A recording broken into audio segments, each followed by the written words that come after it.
Existuje miesto na Zemi, kde keď prídeš, môže to byť posledná vec, ktorú v živote urobíš. A ľudia, ktorí sú otrhnutí od dnešnej doby. Sentinelský kmeň, ktorý si chráni každý kilometr i meter ostrova.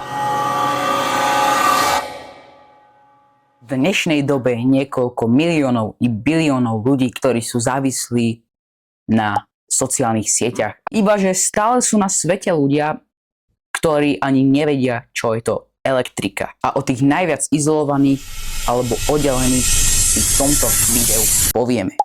Ostrov Severný Sentinel, ktorý leží v Bengálskom zálive medzi Andamanskými súostroviami, je považovaný v dnešnej dobe ako nedostupný. A žijú tam vlastne akoby ľudia, domorodci, kmeň, ktorý sa nazýva Sentinel. A aj keď tento ostrov môže vyzerať ako veľmi pekná dovolenková destinácia, tak verte mi, už není. K tomu ostrovu by ste sa nechceli priblížiť, ale aspoň ani 1 kilometr. Pretože ako náhle by ste vstúpili na ten ostrov, tak by sa z vás stali figuríny na trénovanie strelby lukov.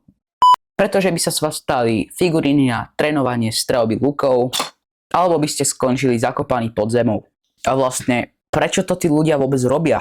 A kto vôbec sú? Musíme ísť trošku do minulosti. Sentinelčania sú prví z Afričanov, ktorí hádam asi pred 60 000 rokmi osídlili oblasti tzv. Juhovýchodnej Ázie. Usadili sa na Andamanských ostrovoch a zostali tam úplne izolovaní až dodnes. Čo znamená, že dodnes sú v zaostalej dobe alebo dobe kamennej.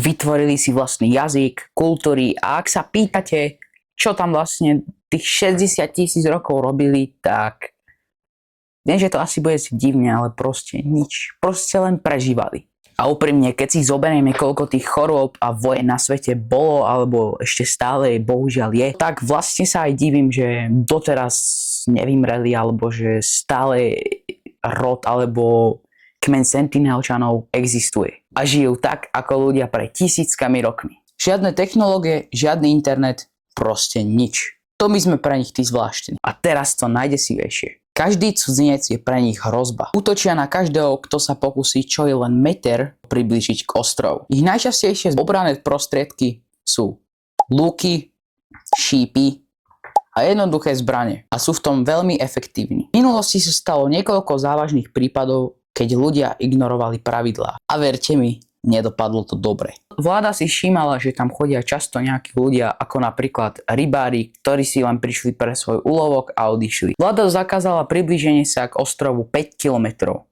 aby chránili nás a ich.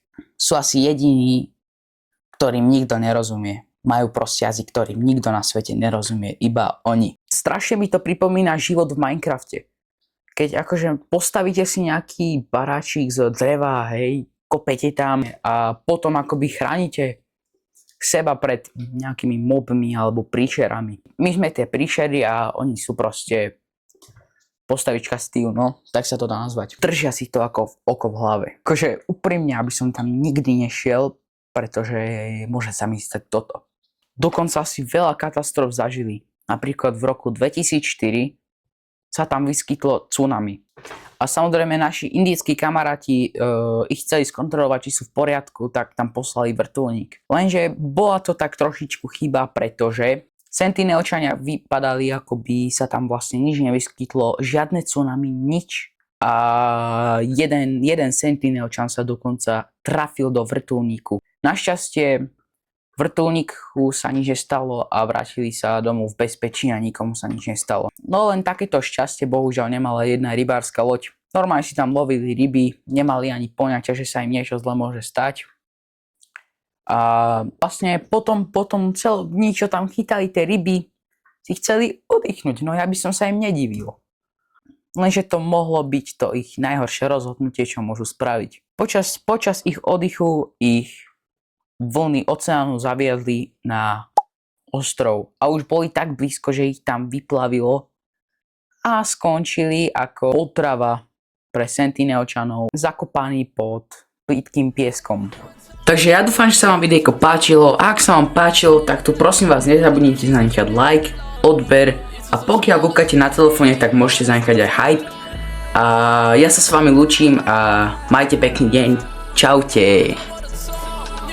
我都不想动。